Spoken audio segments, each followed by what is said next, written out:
Olá pessoal, na videoaula de hoje nós iremos abordar o conteúdo de cinemática, que será a nossa primeira discussão referente à área da mecânica.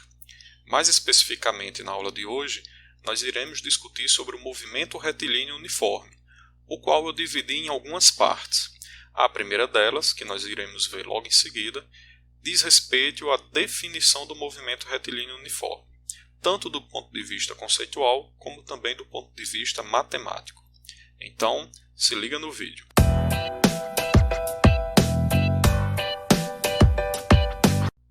A definição de movimento uniforme ela é bem simples. Nada mais é do que o movimento descrito por um objeto quando a sua velocidade é constante. Ou seja, quando a velocidade ela não é alterada com o passar do tempo. Contudo, na física a gente tem vários tipos de movimento cuja velocidade é constante. Tem um movimento circular, tem um movimento retilíneo, tem um movimento senoidal. Para o nosso propósito na aula de hoje, nós iremos justamente discutir sobre um desses tipos especificamente, que é o movimento retilíneo, que nada mais é do que o movimento que ocorre justamente ao longo de uma linha reta, ou seja, não existem desvios. Então, quando esse movimento ele ocorre apenas em uma linha reta, nós chamamos simplesmente de movimento retilíneo uniforme. Para ficar mais fácil da gente compreender o que é que significa o movimento retilíneo uniforme, eu trouxe justamente essa imagem para permitir a gente compreender melhor a essência desse movimento. Como eu já tinha dito anteriormente, o retilíneo do movimento retilíneo uniforme significa apenas dizer que ele está se movimentando em linha reta. Isso daí é mais simples. O movimento uniforme diz respeito ao comportamento da velocidade, que nesse caso aqui a gente sabe que é constante. Ou seja, significa dizer que esse valor de 10 metros por segundo ele vai se manter invariável com o passar do tempo. E aí qual é a consequência de nós termos essa característica do movimento uniforme? Significa dizer que a cada instante de tempo, que no caso aqui a gente pode considerar de 1 em 1 segundo, a gente vai ter sempre o mesmo deslocamento do objeto, que no caso aqui é o deslocamento do próprio atleta. Ou seja, significa dizer que no primeiro segundo ele consegue se deslocar ao longo de 10 metros. Um segundo após, ele adiciona mais 10 metros no seu deslocamento, ou seja, ele vai para uma posição a 20 metros de distância do ponto de partida. E assim sucessivamente. Ou seja, de um modo geral, você se deslocar com uma velocidade constante significa dizer que você vai executar deslocamentos iguais em um mesmo intervalo de tempo. Essa daí é a principal característica do movimento uniforme. Para finalizarmos essa primeira discussão a respeito da definição do movimento retilíneo uniforme, nós precisamos discutir um pouco sobre a equação horária do MRU, que nada mais é do que a abreviação de movimento retilíneo uniforme. E o que é essa equação horária? Essa equação horária nada mais é do que uma formulação matemática que permite a gente descrever o movimento de qualquer objeto que esteja se deslocando com velocidade constante, ou seja, que ele esteja descrevendo um movimento uniforme. Essa equação horária ela é bem simples e talvez até conhecida de muitos de vocês, que é essa equação aí, SF igual a SI mais V vezes ΔT. O que é que significa cada um desses termos que está aparecendo na equação? A letra S, que nós usamos aí na equação em dois momentos, é justamente a letra que nós utilizamos para se referir à posição ocupada por um objeto. Claro, toda posição ela é definida a partir de uma origem, né, de um ponto de referência. Mais na frente a gente vai discutir um pouco sobre como é que nós podemos escolher esse ponto de referência. Na equação, SF significa a posição final, que é dada em metros, no Sistema Internacional de Unidades, e SI significa posição inicial.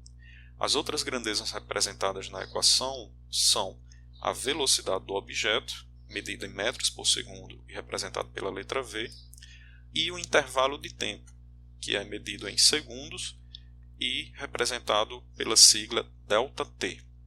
Lembrando que esse delta, como é bastante comum a gente usar na matemática, significa variação de alguma coisa. Então, nesse caso aí, a gente está fazendo referência a uma variação de tempo. Ou seja, nada mais é do que o tempo final menos o tempo inicial. Para entendermos como utilizar essa equação horária do MRU a fim de descrever o movimento de um objeto que esteja se movimentando com velocidade constante, eu vou justamente resgatar aquele exemplo do atleta que se movimenta a uma velocidade de 10 metros por segundo ao longo de uma linha reta. Então, a partir de agora eu vou supor algumas situações onde seja necessário que a gente determine ou a posição desse atleta em um momento posterior, ou o instante em que ele vai atingir determinada posição, dentre outras coisas que podem ser pedidos em alguma questão de vestibular ou até mesmo do Enem. Então, vamos lá. Percebam que nesta situação nós já temos algumas informações extremamente preciosas.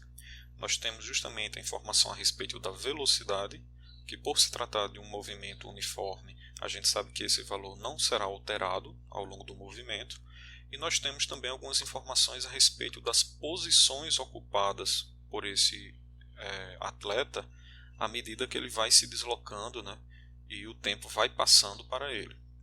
Então, numa primeira situação, a gente vai supor justamente que a questão esteja pedindo para a gente determinar o instante em que ele vai passar por uma determinada posição. Por exemplo, a posição de 60 metros. Se ele continuar nesse ritmo, em que instante de tempo ele passará pela posição de 60 metros? Então a gente pode fazer isso utilizando justamente a equação horária do movimento uniforme, que é essa, como a gente viu, do espaço final igual ao espaço inicial mais a velocidade vezes o tempo. Então, se eu tiver algumas dessas informações, eu consigo justamente determinar o intervalo de tempo em que ele vai passar por essa posição final, que é essa posição posterior. Então, para tanto, eu só preciso de informações a respeito da posição final, que já é conhecida, preciso de uma informação a respeito da posição que eu estou considerando como inicial e da velocidade. Então, se eu tiver informações a respeito dessas grandezas que eu assinalei aqui, eu consigo justamente determinar o tempo em que ele irá passar por essa posição final. Ok? Bem, a posição final já foi dito, né? A gente está supondo que seja a posição de 60 metros. Para tanto, eu preciso definir qual é a posição que eu estou considerando como inicial. E aí entra uma discussão que muitos alunos ficam na dúvida, né? Qual é essa posição inicial? Tem que ser o zero? A gente vai ver que não necessariamente precisa ser o zero. O zero, quando o enunciado não define especificamente qual é essa posição, o zero acaba sendo mais conveniente, como a gente vai ver justamente agora. Mas logo em seguida eu vou fazer o mesmo cálculo considerando a posição inicial como sendo uma outra qualquer. Ok? Então vamos lá. Na situação mais conveniente, digamos assim, nós temos como ponto de partida justamente a posição 0 metros. Logo em seguida nós temos aqui na equação a velocidade, que eu sei que é constante, como sendo de 10 metros por segundo, e o intervalo de tempo como sendo tempo final menos tempo inicial. Ok? Então essa é a minha equação após substituir a maioria dos valores que eu tenho conhecido. Por que eu estou dizendo a maioria? Porque na verdade eu conheço um desses intervalos de tempo, que é justamente o intervalo de tempo inicial. Mas esse intervalo de tempo inicial é atrelado à posição que eu considero como inicial.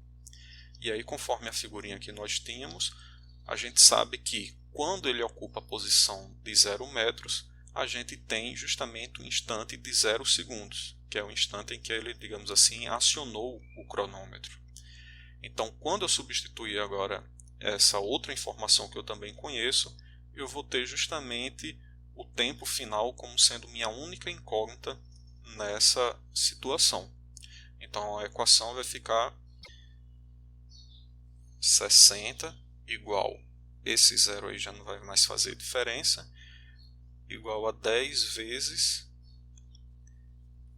tempo final menos zero, que eu nem precisava colocar aqui na equação, né, porque a gente sabe que subtrair zero de qualquer coisa não faz diferença alguma, tá certo? Então a minha equação se reduz a 60 igual 10 vezes TF, que é o instante final que eu estou querendo determinar. Então, prosseguindo, para a gente encerrar aqui essa primeira situação, nós vamos ter que, para determinar TF, eu preciso isolá-lo aqui desse lado da equação. Então eu posso passar aqui o 10 que está multiplicando para o outro lado dividindo. Vai ficar 60 dividido por 10 igual a TF, logo TF será igual a 6 segundos. Professor, mas TF estava aqui do lado direito e o senhor colocou aqui ao lado esquerdo.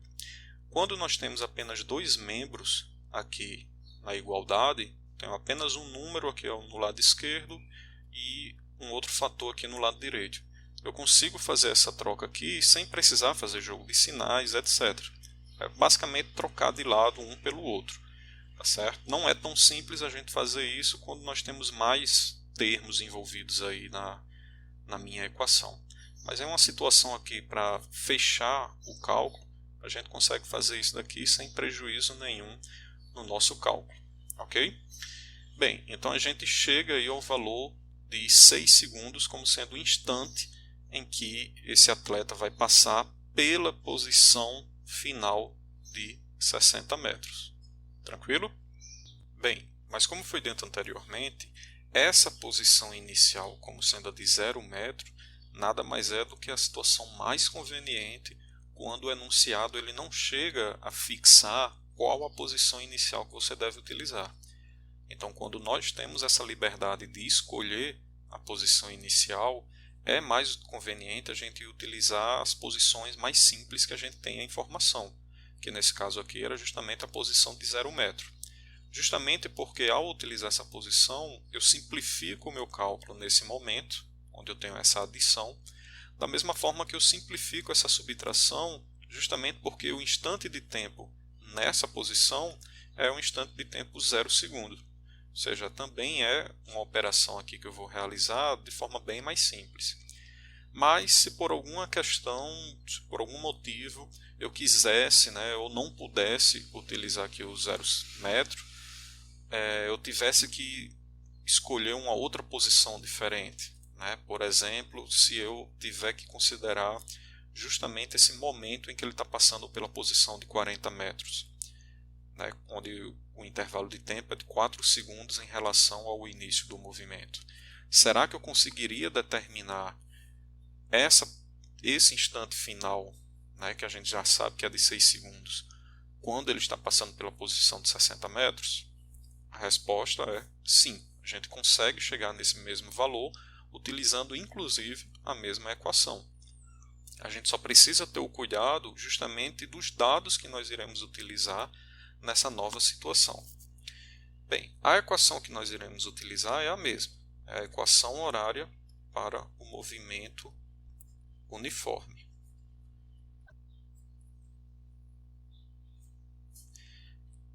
Que é a mesma equação que nós utilizamos na situação anterior. Bem, alguns dados são os mesmos que nós utilizamos na situação anterior. A posição final é a posição de 60 metros e a velocidade ela vai ser a mesma que a velocidade de 10 metros por segundo. A única diferença é que nessa segunda situação eu estou utilizando uma outra posição como sendo a posição de referência, a posição inicial, que nesse caso aqui é a posição de 40 metros. Consequentemente, a velocidade a gente sabe que vai permanecer a mesma.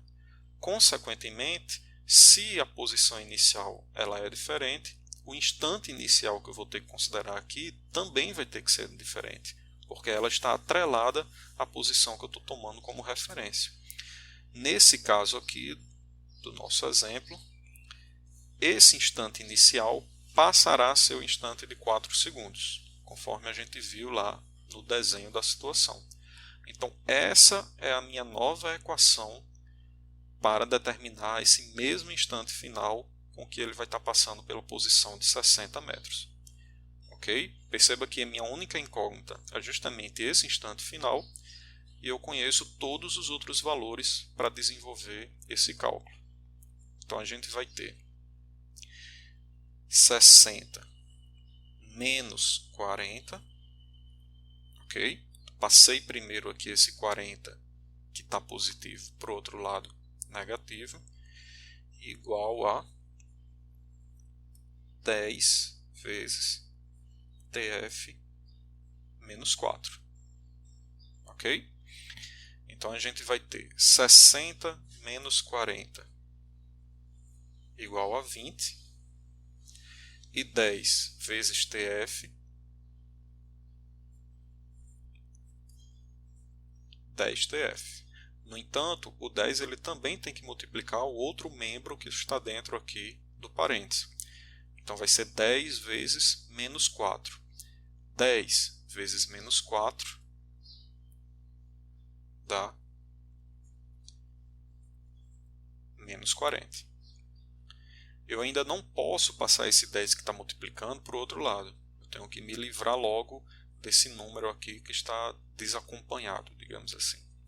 Então, menos 40, né, perceba que ele está negativo aqui, vai passar para o outro lado positivo. Então, nós vamos ter aqui 20 mais 40 igual a 10 vezes TF. 20 mais 40, a gente sabe que dá 60. E esse 10 que está multiplicando, ele vai passar aqui para o outro lado, justamente dividindo.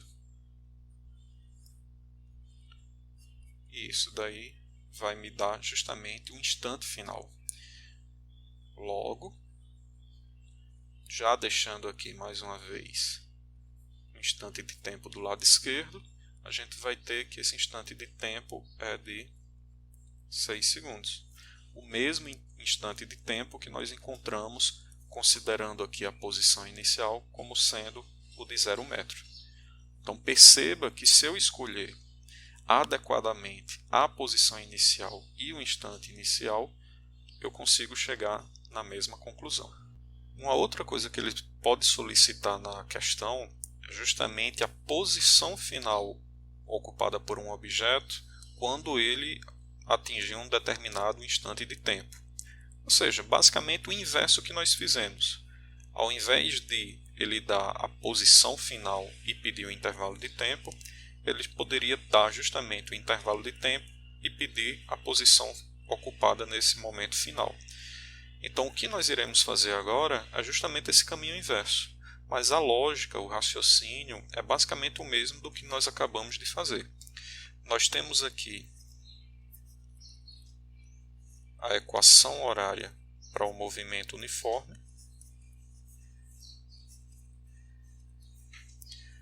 que é a mesma que nós estamos utilizando, né?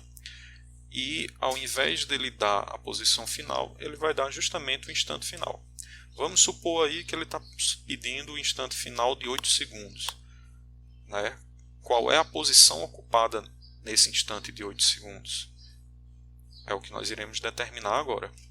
Mais uma vez entra aquela discussão, qual é a posição inicial, já que no enunciado ele não está fixando, né? Não está limitando a posição inicial. Mais uma vez a gente pode usar a posição inicial que nós quisermos. O mais conveniente é a gente utilizar a posição inicial mais simples que tivermos, que no caso aí é a posição inicial de 0 metro. Mas vocês podem estar fazendo para essa situação aqui também o teste de uma posição inicial diferente do zero. Vocês vão conseguir chegar na mesma conclusão. Ok? Então, para essa situação, a gente vai ter posição final como sendo uma incógnita, né? Justamente o que eu quero determinar nessa situação. E posição inicial, eu vou utilizar a mais simples que nós temos, que é a posição 0 metro. Então, nós vamos ter aqui a velocidade como sendo 10 metros por segundo e os intervalos de tempo como sendo o intervalo de tempo que ele determinou, 8 segundos, e o intervalo de tempo inicial, que é como eu falei, está atrelado à posição que eu estou considerando como inicial. Então, quando ele está na posição de 0 metro, o instante de tempo, melhor dizendo, é o instante de 0 segundo. Pronto, nós temos aí a equação montada com todos os valores que eu conheço e sobrando apenas uma única incógnita, que é justamente o que ele está solicitando nessa nova situação. Então nós vamos ter que, dá até para fazer aqui no canto, nós vamos ter que SF será igual a 10 vezes 8 logo a posição final será igual à posição de 80 metros, tá certo? Ou seja, eu consegui determinar qual será a posição ocupada pelo atleta quando decorrerem 8 segundos a partir do que eu considerei aqui como sendo o início. Ou seja, no instante 8 segundos, a posição ocupada por ele é de 80 metros. E aí, pessoal, só existe mais uma última situação que pode ser abordada com base nessa equação que nós acabamos de ver, que é justamente quando a questão ele pede a velocidade com que um determinado objeto, né, no caso aí o nosso atleta, estaria se movimentando ao longo de uma linha reta, né, como representado lá na figura. Obviamente que para determinar essa velocidade, ele teria que me dar algumas posições e os instantes de tempo em que ele passa por essas sucessivas posições. Lá na figura ele já está dando que a velocidade é de 10 metros por segundo. Mas caso ele não me desse essa velocidade, teria como eu prever essa velocidade só a partir das posições? Então é o que nós iremos fazer agora. A gente vai utilizar aqui essa mesma equação, que é a equação horária, né, como a gente já está habituado. Vou botar o ΔT. Não precisava do parêntese não, mas já que eu fiz. A gente vai utilizar essa mesma equação, sendo que com uma formulação um pouco diferente. Para esse tipo de situação, eu prefiro passar logo essa posição inicial aqui para o outro membro. Vocês vão entender por quê. Passando essa posição inicial para o outro lado da igualdade, a gente vai ficar com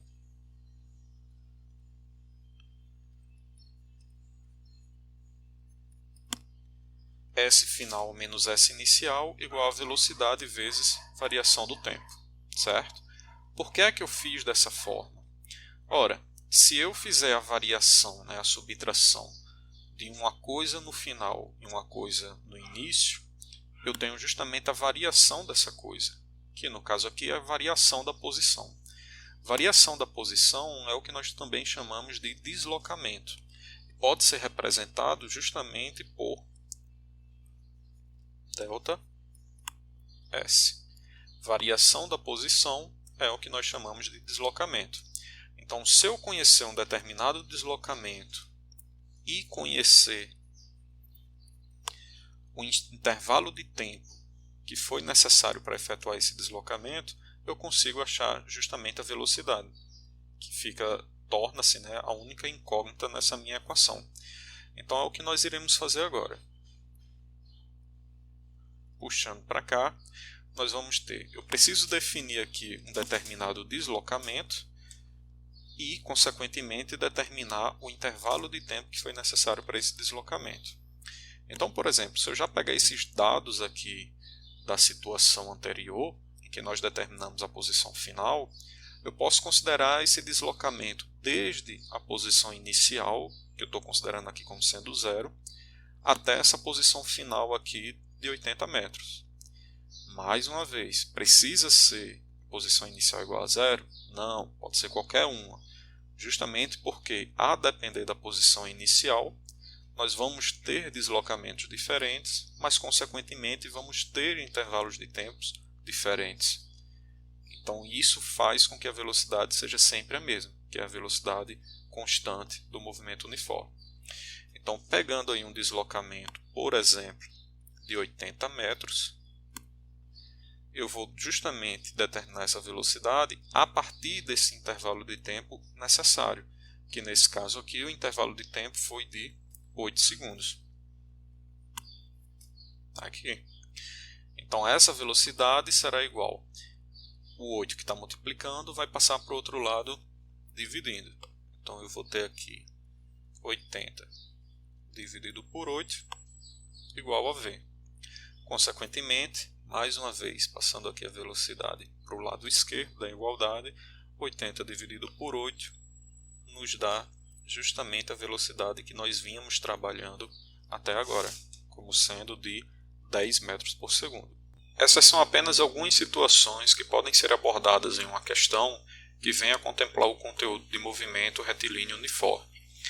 É claro que quando a gente pensa principalmente numa prova como a do Enem, toda essa situação estaria imersa em um contexto onde a gente precisaria fazer a interpretação da situação para logo em seguida estar procedendo matematicamente.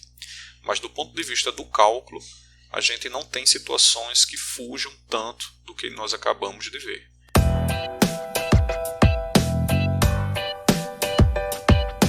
A ideia deste vídeo foi abordar justamente a definição do movimento retilíneo uniforme, tanto do ponto de vista conceitual, onde nós podemos compreender as implicações de um objeto estar se movimentando com velocidade constante, como também do ponto de vista matemático, onde nós analisamos a equação horária do movimento retilíneo uniforme e desmistificamos algumas falsas ideias que se tem a respeito do que pode e do que não se pode fazer ao proceder matematicamente com a equação horária. Se você ainda estiver com alguma dúvida, deixa aqui um comentário no canal ou mande uma mensagem para o endereço de e-mail que está cadastrado, ok? Então é isso. Nos vemos no próximo vídeo, galera. Até mais.